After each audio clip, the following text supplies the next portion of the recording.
Welcome to the Worst of the Best podcast. I am your host, and I have a very special guest with me today. I have Katie Geilenkirchen. There might be a few listeners to this podcast. I think there are a few that listen to my Rambo podcast and my Rocky podcast called One More Round is the name of the Rocky podcast. And Katie is my host, my co-host. Yes. We host together equally. Hand in hand, partners. It's such a fun show. I love our trio on One More Round. I always look forward to our recording days. So thank you for having me on this show.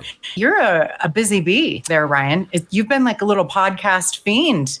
I like podcasting. I enjoy it. The Worst of the Best podcast is still very close to my heart. I feel bad for the few listeners I have that actually subscribe to this show that don't get as many episodes as they want. I do feel bad about that, but this show will never die. As long as I'm podcasting, this show will always be podcasted too. So that's my promise. So I do a Rocky podcast, I do a Rambo podcast, and I do this one as well. So to those who are subscribed to this feed, however they listen to this show, just don't ever leave. There always will be episodes will always come out and trickle out. So, okay. The reason why Katie is guest hosting with me today on this episode is because my brother Jason, who I usually podcast with on The Worst of the Best, he's not a Friends fan. He never watched it. I don't think he could name any of the characters necessarily. Tisk, Jason. It's too beneath him. Okay, let's just be honest. Oh. He's one of those, comedy about, these. Granted, I'm speaking for him. I've known him my whole life. I think I've known him my whole life. And I'm 99% sure he is not a Friends fan. I can guarantee. He didn't even watch Seinfeld, put it that way. So, okay. He's just one of I was those. just going to ask, actually, was he more a Seinfeld person? For comedy, I think, what did he like? Boy, I'd have to ask him. I know I think he was a fan of, is it Just Shoot Me with David Spade?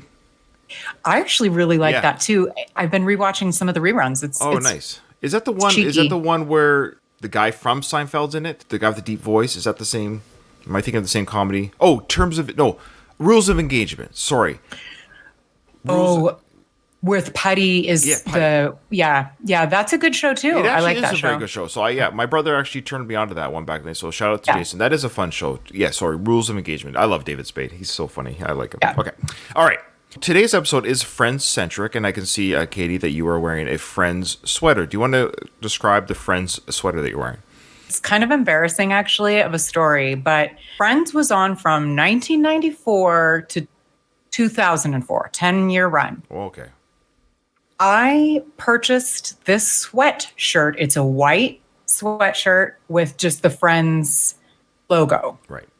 From a store called Maurice's, which those listeners, it's probably just in America, like small to medium-sized towns would have like a Maurice's, store in junior high school, like the year this came out. I have had this sweatshirt since junior high school. Oh, wow. I don't leave the house in it. It's a bedtime when I get cozy to watch a movie in bed or something, but... Well, you've taken good care of it. It looks new. I am shocked how white it is, actually. Yeah, given that I have a lot, I've always had dogs and stuff, but yeah. So you've had that sweater since 1994. Yes. Wow.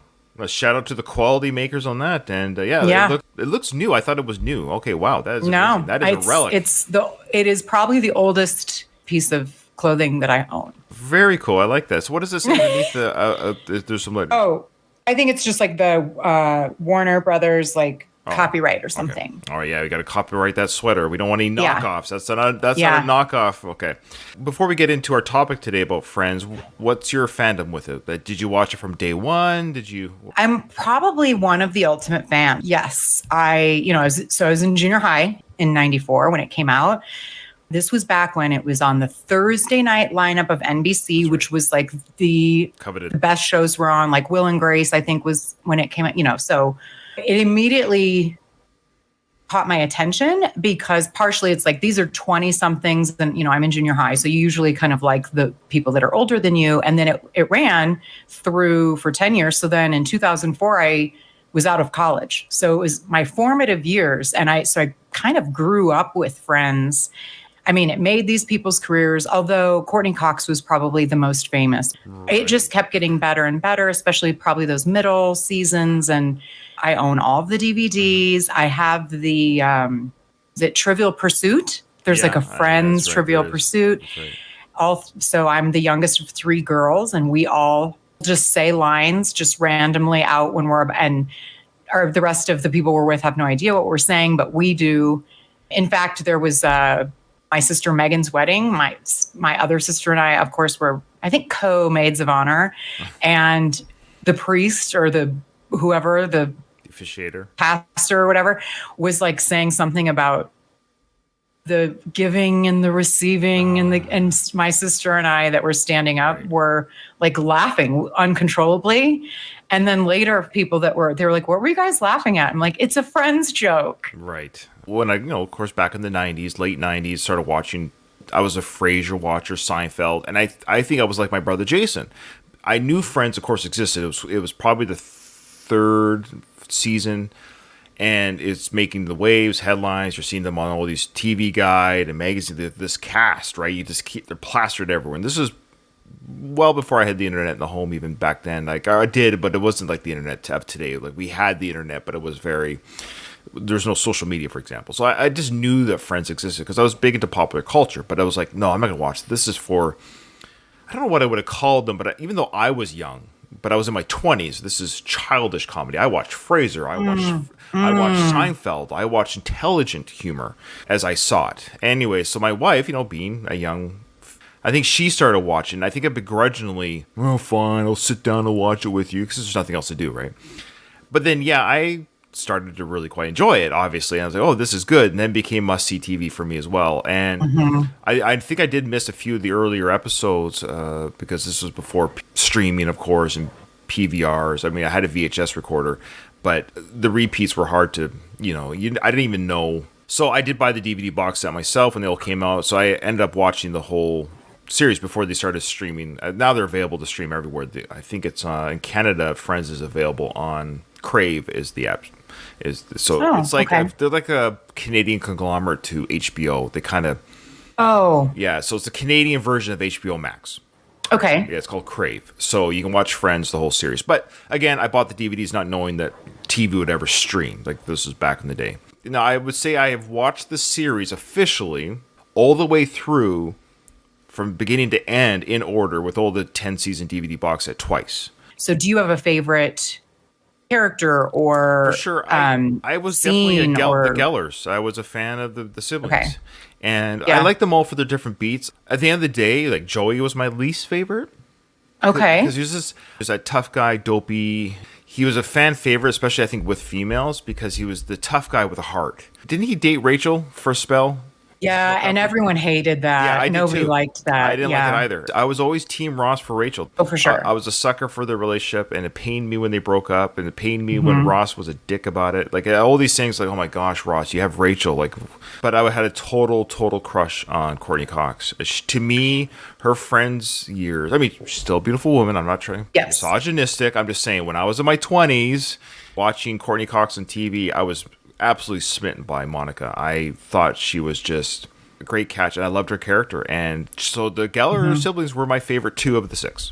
I'm glad to hear that Monica, that you thought she was so pretty, because I think all the girls are beautiful. Yeah. I think that Courtney Cox, she's just like a stunning beauty. Yeah, I know most everyone loves Rachel. I get it. And I Rachel. Get it. Even Brad Pitt. But for some reason, I was totally smitten by Courtney Cox. Yeah, I think she's prettier. I think so too, actually. Yeah.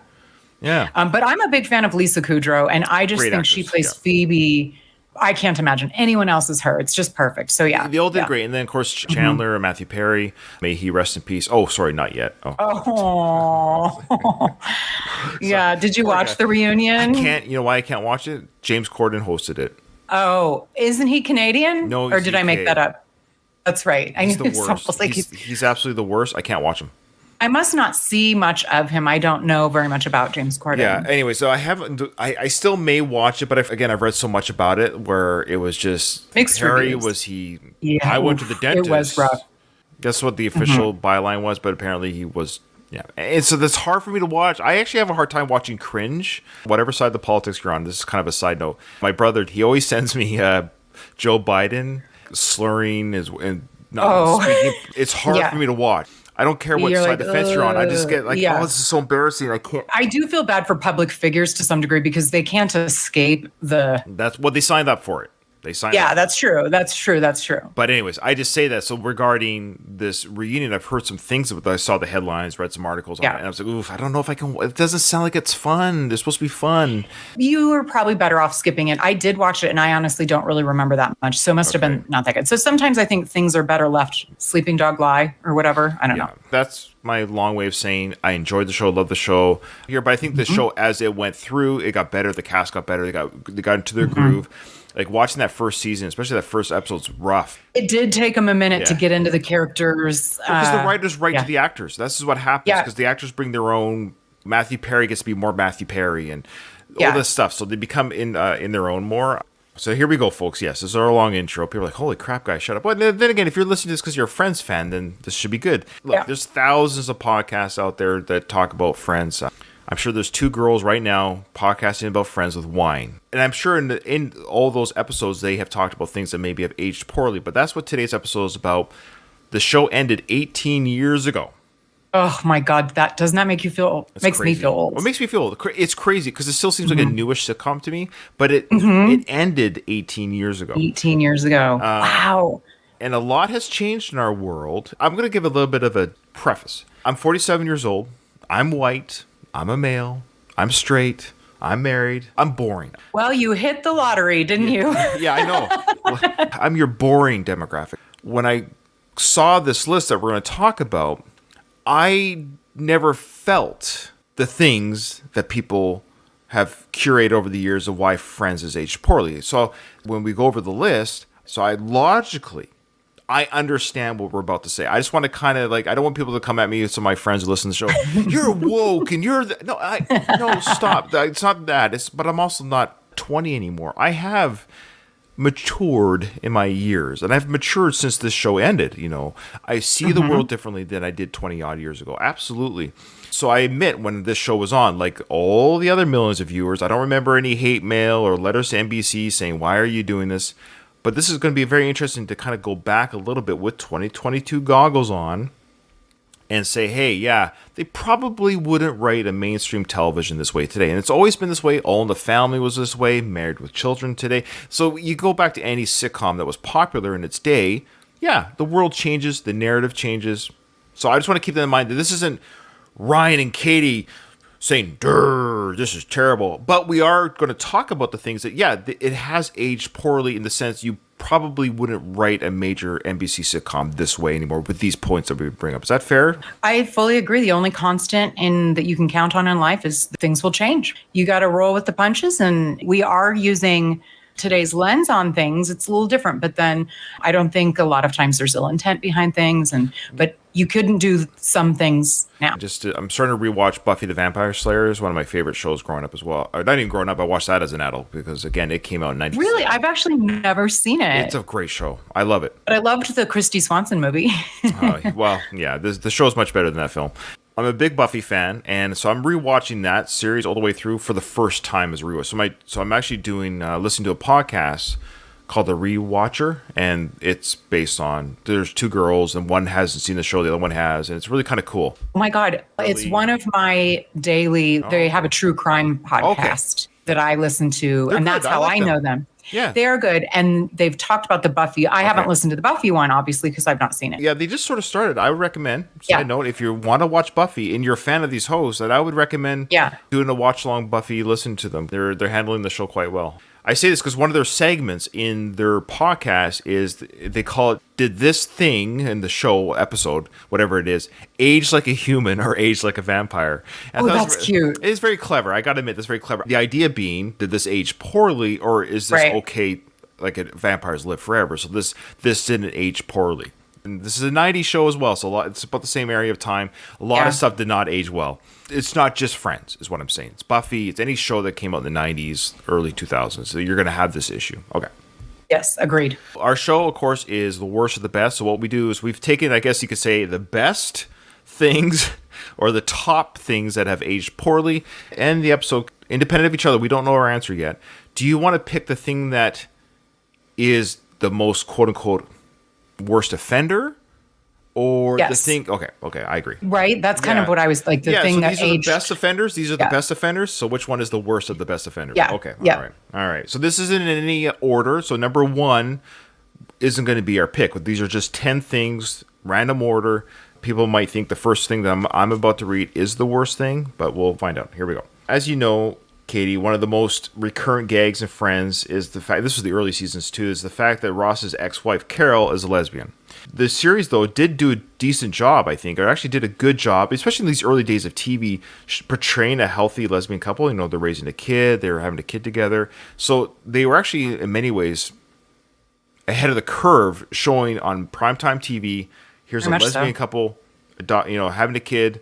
So they did a good job with that. However, the show then loses a little bit of credit because Susan and Carol are, of course, the punchline of many jokes. And the jokes were usually aimed at the fact that Ross lost to a woman. This is a very common trope. We even hear it all the time. Like, my wife broke up with me, now she's a lesbian. You know, that's the idea being Yeah. that me as a man, I was such a terrible, my manhood was so lame that she's like, well, if this is men, I'm going to be gay now. And that's kind of that comedy trope that doesn't age well. Exactly, like the you turned them Right. gay, That's which obviously we know is not a thing, but it was a common trope of the time, right? Yeah. Absolutely. Yeah. Oh, yeah. It's like one of the oldest jokes in the book is if somebody goes gay out of a heterosexual relationship is because their experience was so terrible with that opposite sex, they have to be gay. Yeah. But this, of course, like you said, invalidates Carol's sexuality as if it only exists to make Ross's life miserable. Now, of course, these are the characters, but the writers, we have to keep in mind, everything we're saying here, folks, it's not Ross or Chandler or Monica. Look, keep in mind, I guess you could say we're pointing fingers at the writers. At the end of the day, it's the writers of the sitcom. The actors had nothing to do with it, as far as I know. They just read the script, so to speak. So the writers and creators of the show are the ones that had these storylines. Okay, yeah, there you go. That's number 10. Susan and Carol are the punchline of Friends jokes, especially in those early seasons. And they did get kind of tiring after a while anyways. It was a trope that lasted too long. Honestly, I thought this one, it was kind of a running gag, but I feel like the way that they handled like co-parenting, Ross still felt a little like challenged by Susan because she took Carol from him. So it's like, well, you were married to that woman, so there's always a little ribbing between Ross and Susan. Right. I think they did make amends later on. They were at least amicable. But I guess I didn't notice this one being so. It wasn't over the top to me. Well, we don't want to reveal what we think is the worst offender during the list. I know. Yes. But you're right. That isn't the most horrific offender because I think this one's saved a little bit by the fact that they did show a gay couple on TV. Yeah. That they were strong women, and Ross was he was sort of castrated. He was the victim more than them in some way. So, they might have been the butt of jokes, but it was Ross that was left. As usually the Ross character, he was poor Ross. Yeah. Well, we'll get to Ross later. Okay, so what do you got there for number 9? We will. Number 9 is that there's too many jokes about physical appearance, particularly or most notably a fat young Monica. Right. Additionally, there was Rachel's old nose. Rachel got a nose job. That's kind of a consistent joke. Basically, it's all sort of aimed at women's appearance. Okay. And how, like, there's an insinuation potentially that a woman's worth is essentially her beauty or lack of, or, she doesn't have anything else to offer. Yeah, this was very much, especially I think the big one was Monica's weight, because when she did that first reveal with the flashback and she's in the fat suit and just the guffaws and laugh of the crowd, and it made I remember back in the day it made the headlines like, Courtney Cox in a fat suit. Isn't this hilarious? Look, she's a skinny, beautiful woman who's now fat. Now she's skinny and beautiful, but there was a time she was fat and nobody noticed her. She was ignored because of her weight or whatever the situation, right? And she bumped into things like kind of pratfallish about being A lot of physical comedy. Yeah, like fat people can't. I guess depending on the weight, but the idea that if you're overweight, you're just like rolling down the hallway. Anyway.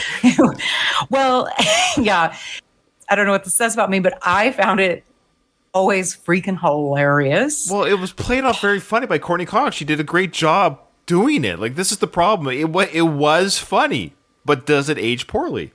My opinion is that it's because it's her in a fat suit. we're not actually poking fun at a truly overweight or obese human. Sure. For me, Lance, I don't know if that's my excuse or whatnot.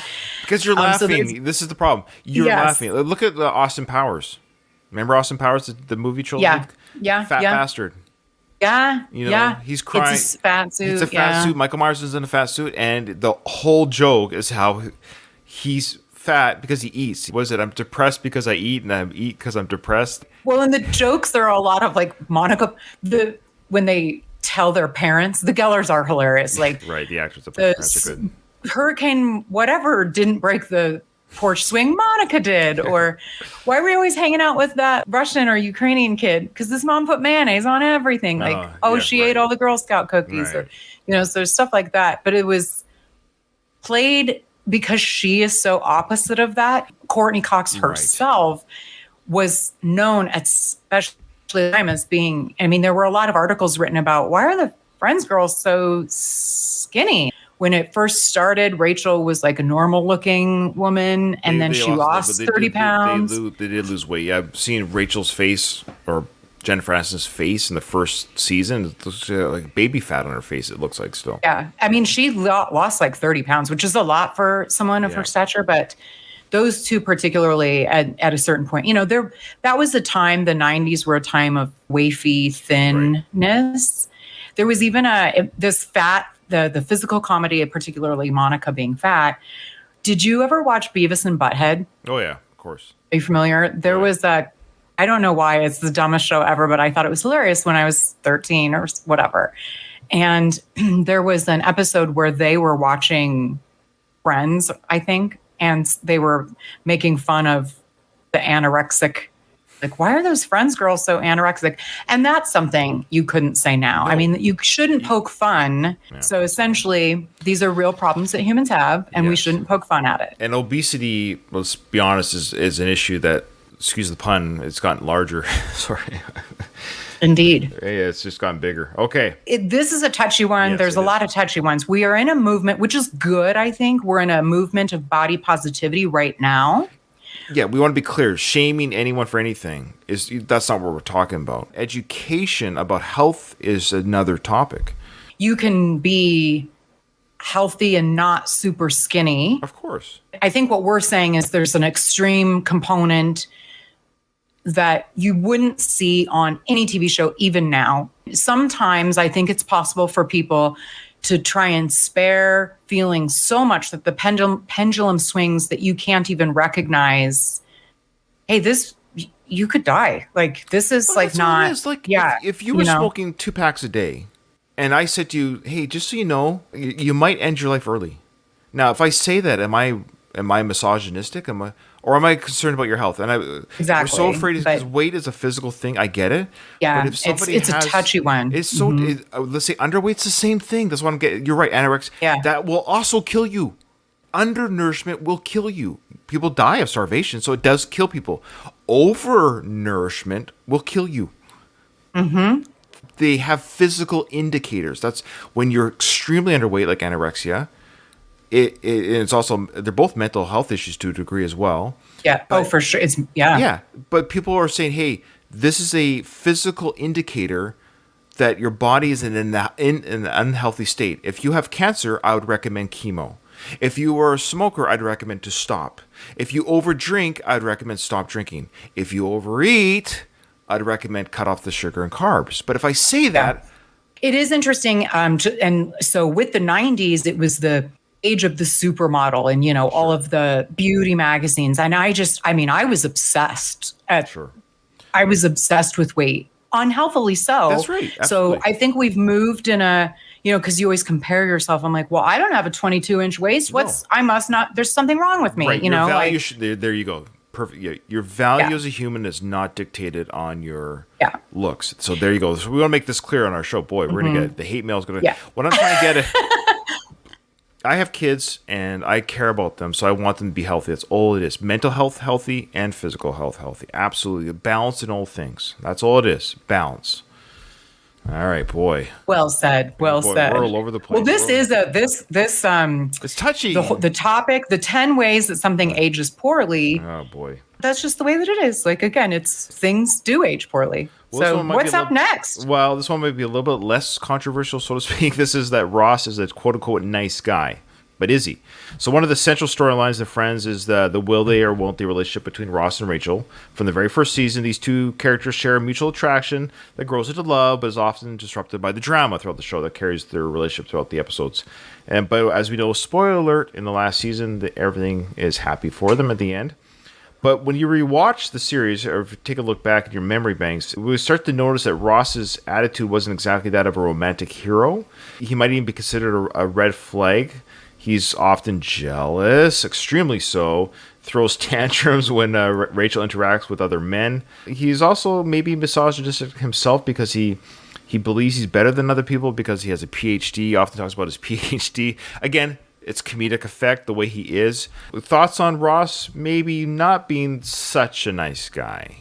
Yeah, it's interesting because over the course of the series, it's almost like flamboyantly so. Right. You know what I mean? He gets a little ridiculous towards the end. Yeah. They become characters of themselves. That happens for every show when it lasts a little bit too long. Yeah. That's a much better way of saying it. They force him to go on sabbatical at work because he kind of loses it.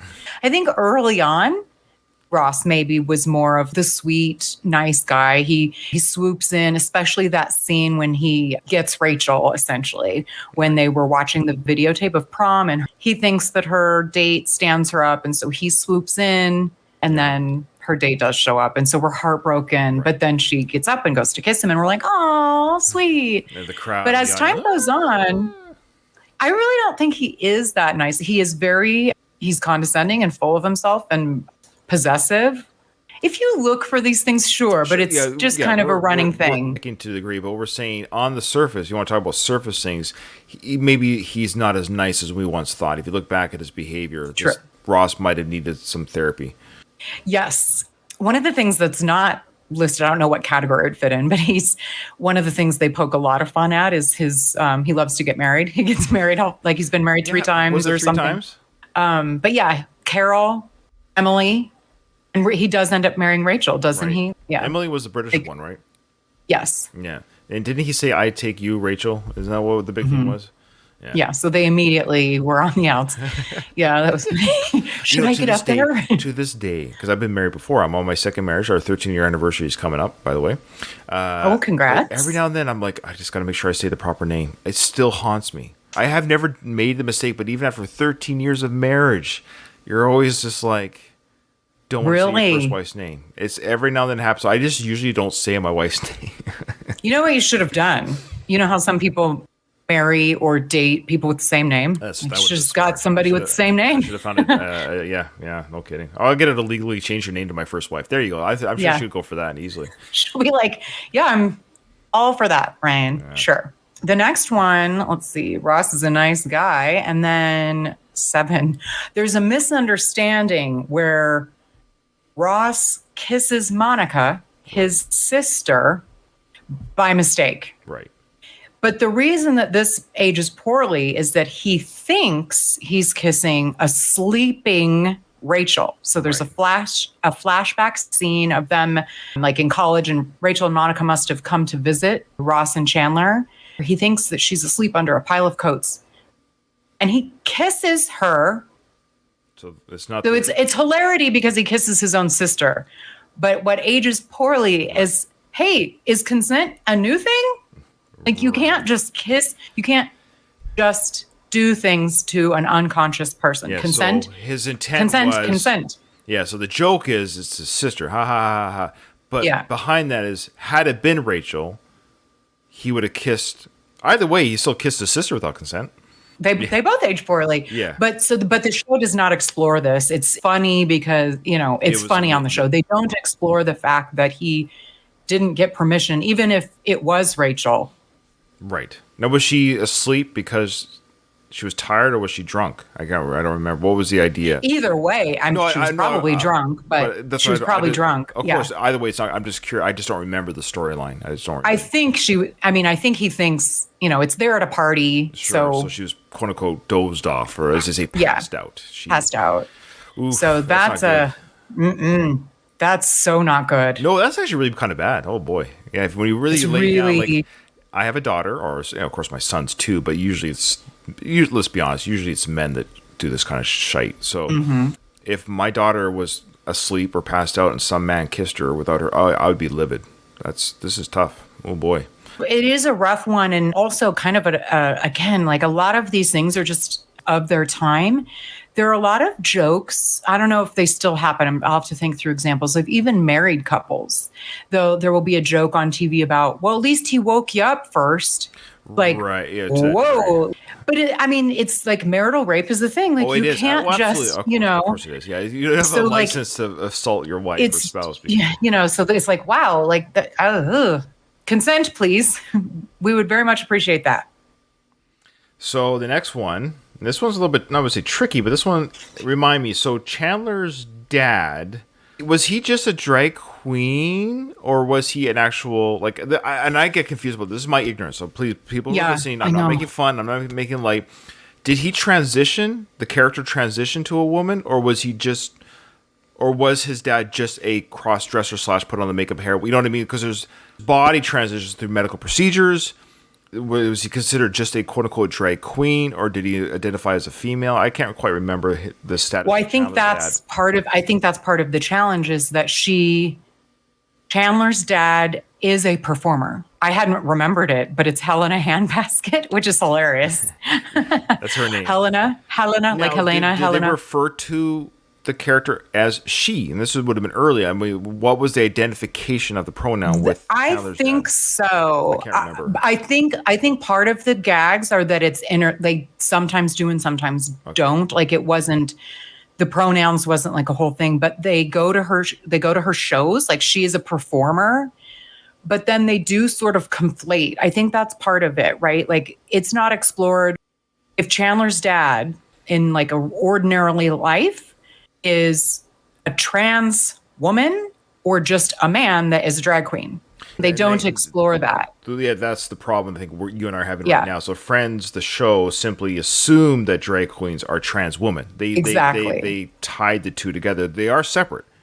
They are separate things, right? You've transitioned to a woman when you were once, quote unquote, a cis male, and now you identify as a woman, and thus you have changed whatever. Out in life, you are a woman, and they do that because I think there was an engagement party scene or something where Chandler's dad is there as a woman, so they just conflate the two things, and I think that's kind of what.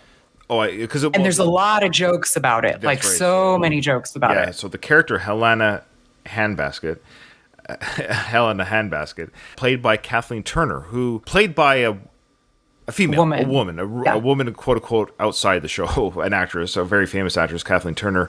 And we know, of course, you mentioned on one of your episodes when you talked about Jewel and Nile on our podcast network, you mentioned this very plot line played by Kathleen Turner, how as she got older, I wonder if she's a smoker, honestly, but as she got older, she got the gravelly voice, she put on a little bit of weight, wasn't quite the stereotypical bombshell that she was in the 80s. So to her credit, she kind of embraced the difference of her own appearance and voice by playing a man, so to speak. She played a man as a female. So I kind of give her credit, a little bit to embrace her own, hey, I'm not the bombshell I used to be, but I'm going to still have fun on TV and embrace that. However, the show kind of handled it not the best because they also made it seem like Chandler's own sexuality was affected by this. So jokes were pointed towards him like, oh, you must be a gay man because your dad's gay. Like so the parents would automatically traumatize someone in this way. So the idea being that because you have a gay parent, then your life will somehow be traumatic. Like straight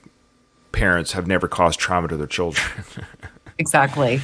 And his mom is straight and she's like a wowzers. I mean, she is also played by a super Morgan Fairchild. Oh yeah. She's gorgeous back in the day.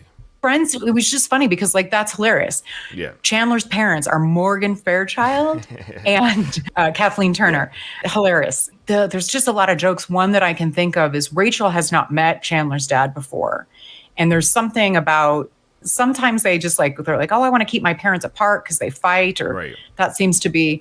And they're at a party, an engagement party, I think. And they're like, hey, Rachel, just try and find Chandler's dad and, talk him up for a while. keep him away from blah, blah, blah. I can't remember what exactly it was. And she's like, okay.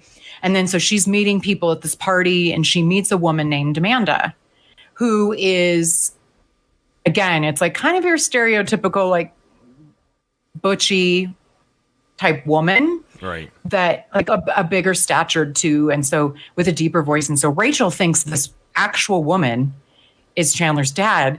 And she goes, oh, I get it. Man, duh. Like, do you remember that scene? Yes. Well, yeah. Those don't play well. Those would fall pretty flat nowadays. Yeah. The next one is that Phoebe has a really unfortunate past. And somehow that's like super hilarious.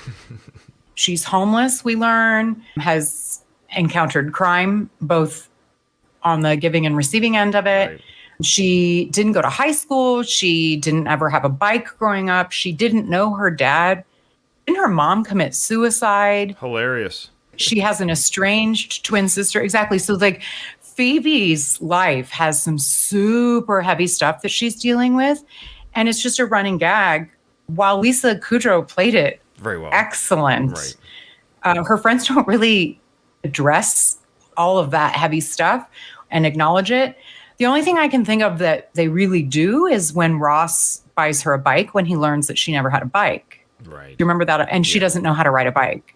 This isn't part of it, but they make fun of her vegetarianism a lot. And I'm like, I don't like that. Yeah, that's right. They do. I think that's fantastic. I think that's aged perfectly. I think they just keep making fun of her vegetarianism. Perfect. I love it. That will never get old in my books. I think we can still make fun of vegetarians. I think that we can shame vegetarians. I think that's still allowed. Well, it's not allowed, but it is like, okay. I mean. You're not a protected group. We should be. We're trying to protect the planet, people. Come on.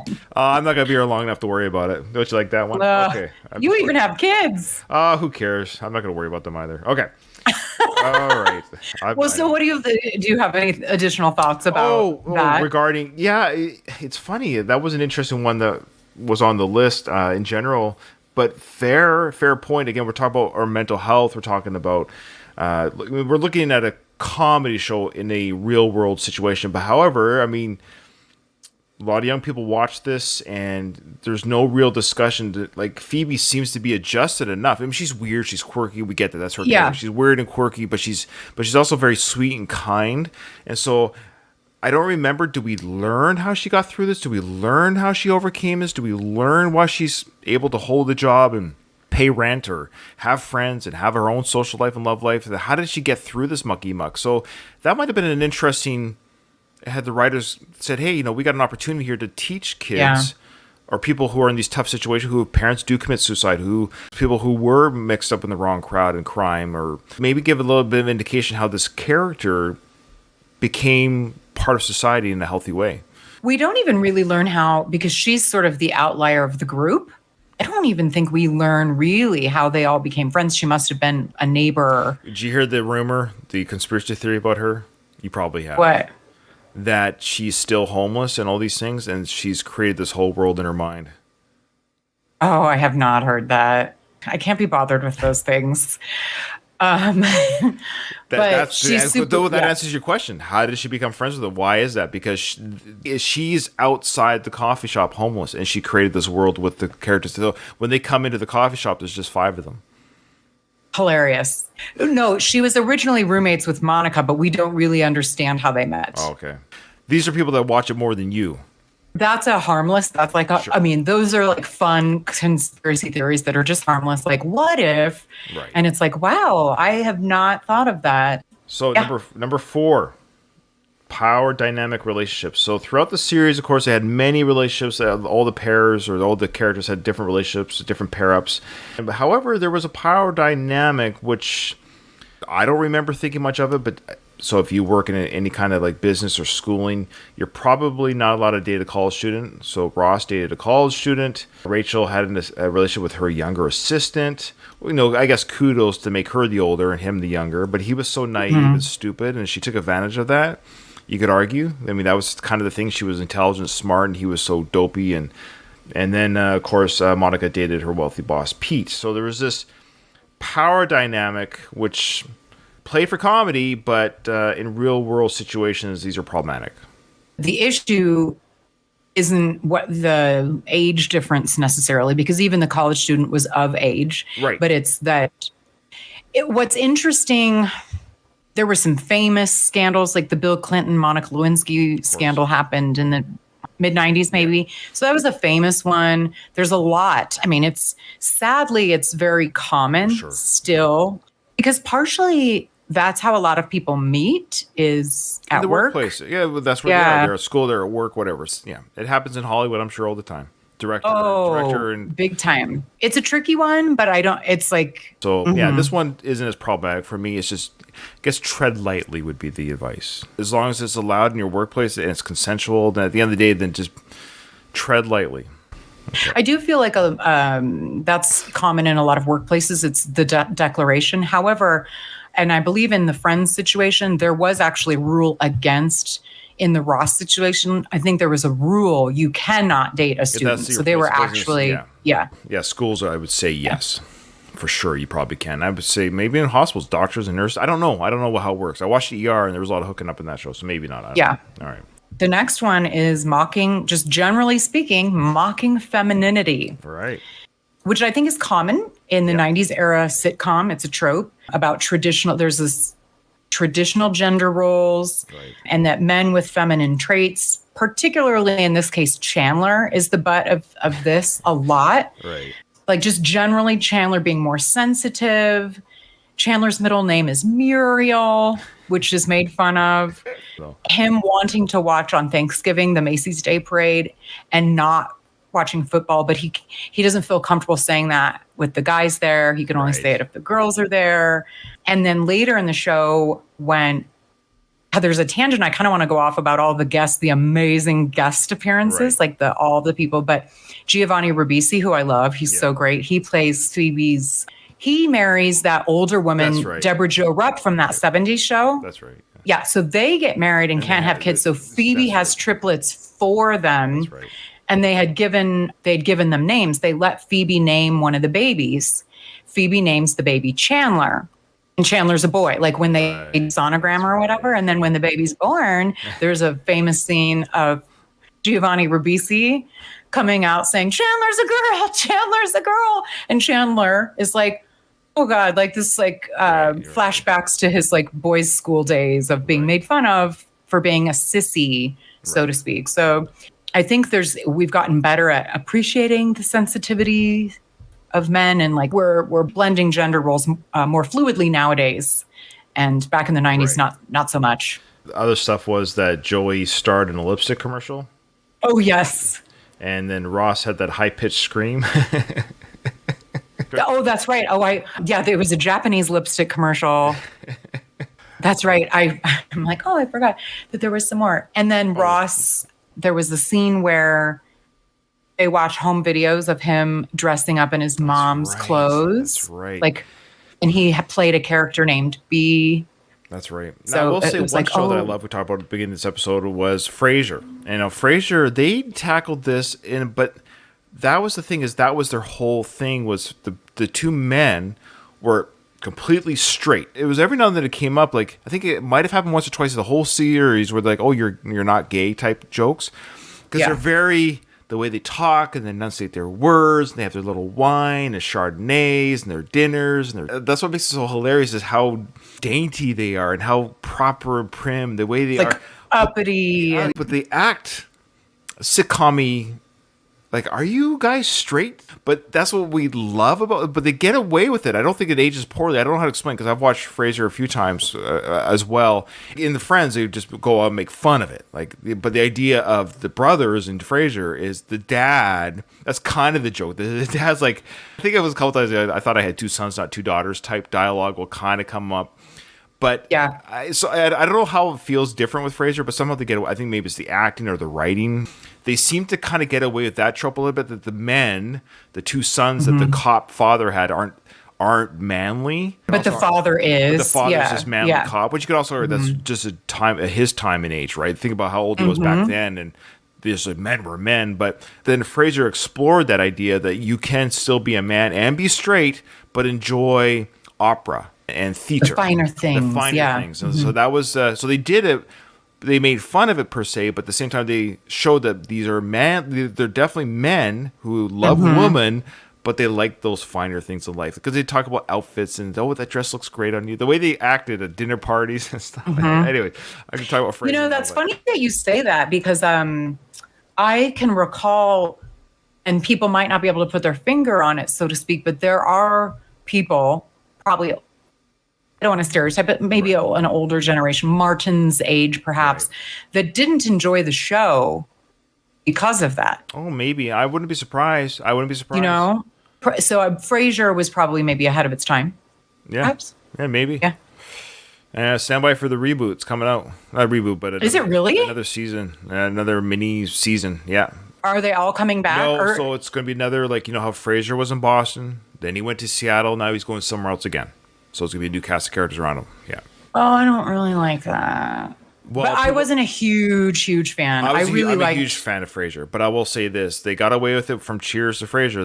They might be able to do it again. If they get some smart writing, and Kelsey Grammer is great. Like, and I don't think it's gonna be a 22 episodes. It might be 8, 10 type thing. Kind of. I can see that. The things I liked about Frasier weren't Frasier. Sure, it was the other cast I really liked. But yeah, we'll see. I trust Kelsey. I'll trust Kelsey. He's a pretty smart guy. Okay, we'll see. Okay. Oh, was it my turn? Sorry. Yes. We're down. Yes, we're down to number 2. All right, so here's one. The Friends men think they can control women. The evidence of this was the male characters in Friends tend to be possessive of the ladies, even when they aren't their significant others. For instance, Ross is upset about the idea of his sister Monica dating Chandler at the time, as if he has a say in her personal life. Joey indulged in the same behavior with his sisters, which I guess is that old school Italian brother. I think that's what that was. My sisters will only date the. That's very common for the. Well, I would imagine. Well, you don't have sisters, and I don't have a brother. I have a daughter, and I admit I don't know what it is. I'm more worried about my daughter dating them. Well, you feel more protective. So I don't know what that means. Does that make me? What does that make me? When people say things like that, the way that I counter it, I don't have children and I don't have brothers, so I'm like, what would that would be weird, but.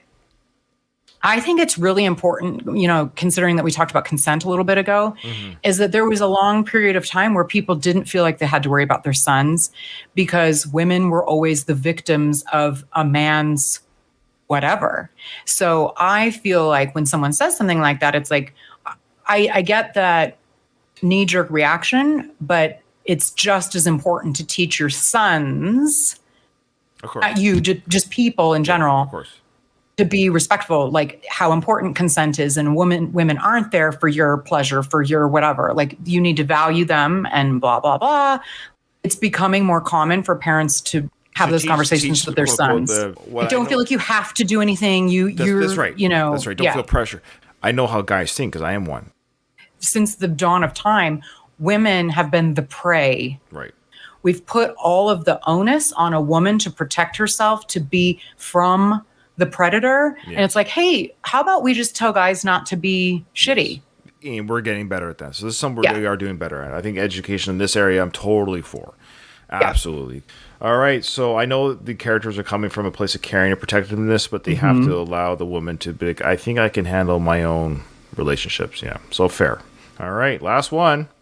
Okay, so there's not any diversity in Friends. There's barely any diversity on the show. So all 6 main characters are white. Right. Despite them being in New York City, which is famous for being an extremely diverse city. Now, there are a few love interests that are people of girlfriend, right? Didn't he have a? Well, there was a couple. There was Aisha Tyler. Yes, and Gabrielle Union were both brief love interests for, I think, both Ross and Joey. However, I will say that the Gellers are Jewish, at least. And from a diversity perspective, they are all even from the same area. So again, New York is kind of a transplant city. And these people are all from Long Island, or is Joey from the Bronx? And, who knows about Phoebe? But so they're all even from like the same geographical area, which is not really that uncommon given how they all know each other. The fact that they're all white and they're all from that's the storyline is we have a brother and a sister. We have people from the same neighborhood, Chandler and Ross going to school together. So that all kind of makes sense. But there were opportunities from a coworker perspective, tertiary character perspective, they could have been more diverse. Yes, this doesn't age well. However, it's not a workplace comedy. If it were a workplace comedy and they were all white, I'd be like, no way, Jose. But these, if they're all sort of from Long Island and then you throw in Phoebe and Joey, I don't know, at least there's a religious diversity. So there's that. I don't appreciate tokenism. So nowadays, if they were to make the show, I feel like, to me, it seems... I know. Like contrite, I'm not sure what the right word is, when they just throw in, oh, there's your person of color. Yeah, it's tough. This is the problem because now I feel like I just want whoever's the funniest, or if it's a sitcom, be funny. Like I watched Saturday Night Live. Guess who I thought was funny? Chris Rock, Eddie Murphy. They're funny. I didn't think they were funny because they're black. I would assume they were cast because they were funny. So now it's a whole different conversation. So that's what I'm getting at. So what I want is whatever the scenario, whether you're my doctor, lawyer, or an actor, singer on TV, whatever, just be the best at it. And my hope is, I know it's not realistic, but my hope is the best get hired. Because I've seen some bad black actors, but then I've seen some great ones. I've seen some many bad white actors. But it's getting to the point now where it's like, I don't know if a movie is good or bad from critics, because I don't know if they're afraid to say, if you get a film that's black centric. Here's one, Black Panther. I have made it clear. I was going to say, we agree on that. It's a terrible film. Like it I'm sorry. It's boring. Absolutely boring. I couldn't even finish it. It's a Marvel film. I was like, holy crap, this is bad. I thought the main actor, I forget his name, who played Black Panther, who passed away. Chadwick Boseman. I thought he was great. So he was great in a bad film, but I still couldn't finish it.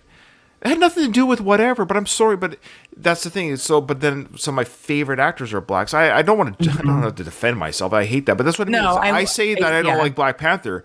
Oh well, then no, I just didn't like it. I know it is. We are in a really touchy period so I do. Okay, I don't think there was so highly rated. You see what I'm getting at? Yeah. How is it possible that really?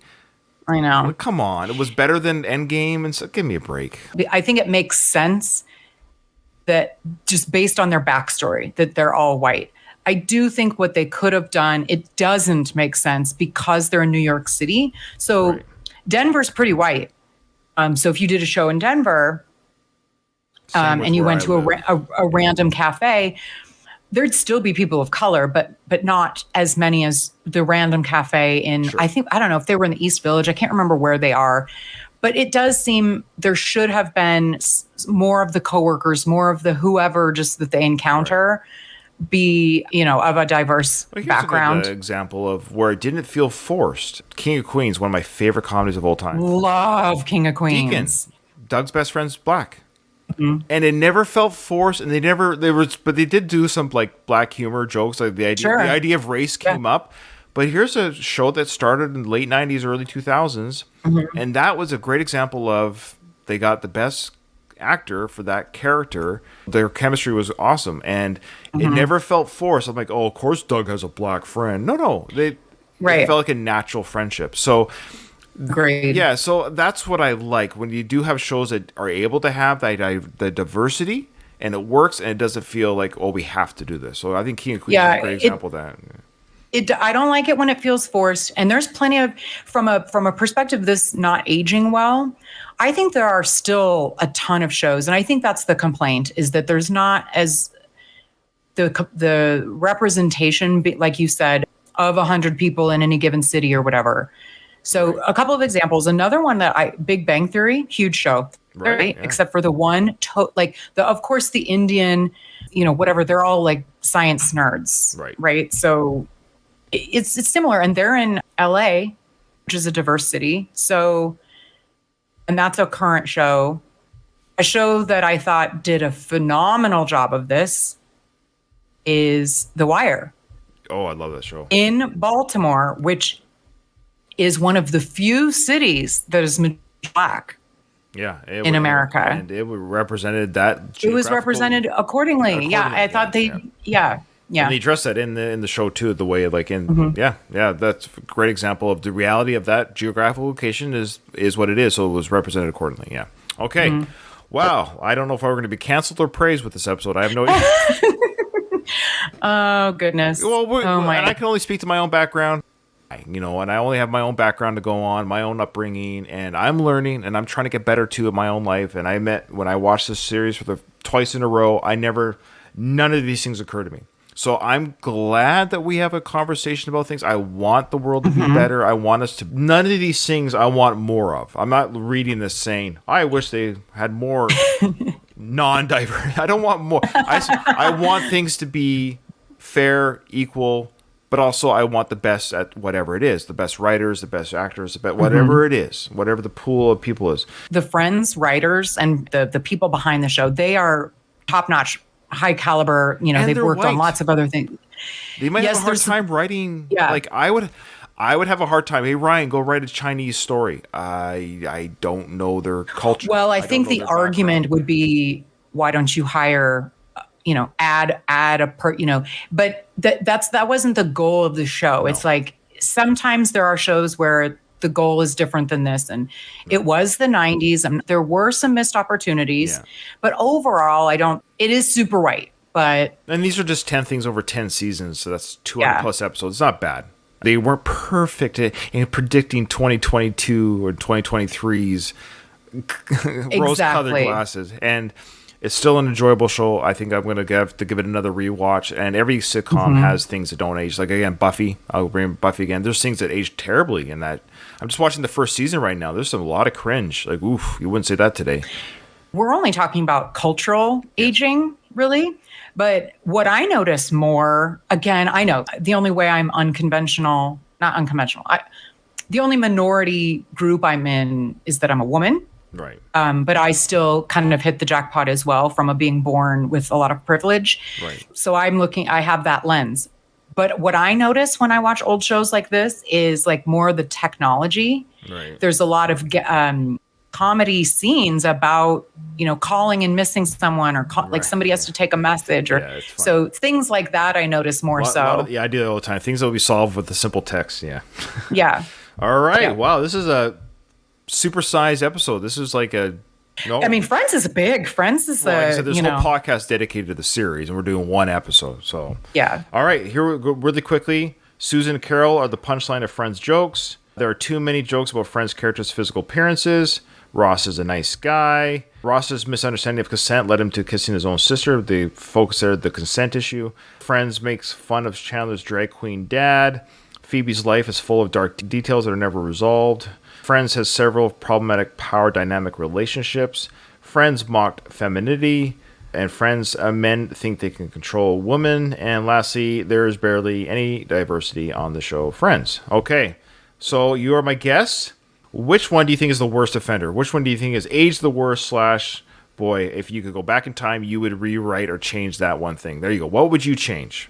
Well, the one that I chose is maybe what's aged poorly given what is very prevalent in the zeitgeist right now. And it's sort of two. Two of them are kind of the same. Okay. So essentially making light or making fun of sexual orientation. Given that there's such a big spotlight on those issues right now. Okay. So that's Friends make fun of Chandler's drag queen dad? Is that the one? That kind of combined with this first one, the Susan, like basically just making fun I of see. homosexuality, sexuality. Yeah, that's fair in today's just generally context right speaking. now. See, and I admit, I'm learning, but I've had conversations with somebody. I was talking to somebody at work, and they're dating somebody who identifies as a them, they. So he's telling me the story. Like he's a guy. He's like a guy like me. I know what it's you mean. Stupid words in my head. Yeah, but you don't want someone to be like, that's why it's touchy. Yeah. But the point is they were mentioning, oh yeah, and then they XYZ, and I was listening to him like, how many people were you on a date with? Like I actually got confused in the conversation because they kept referring to they and them. And I was like, oh, you're talking about one person.